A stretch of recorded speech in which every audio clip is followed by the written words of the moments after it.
First place goes to the Ariston Velis Tech Dry Wi-Fi 80, the model that requires the fewest compromises in a typical home. Its flat body is only 27 centimeters deep and can be installed vertically or horizontally.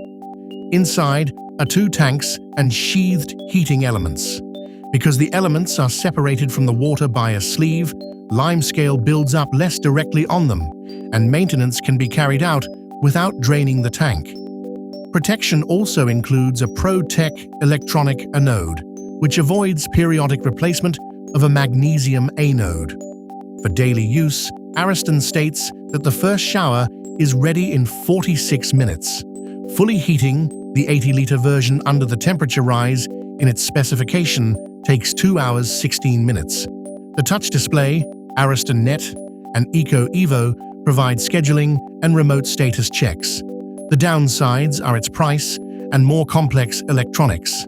It also cannot match the hybrid's lowest energy use when that model operates in ideal conditions.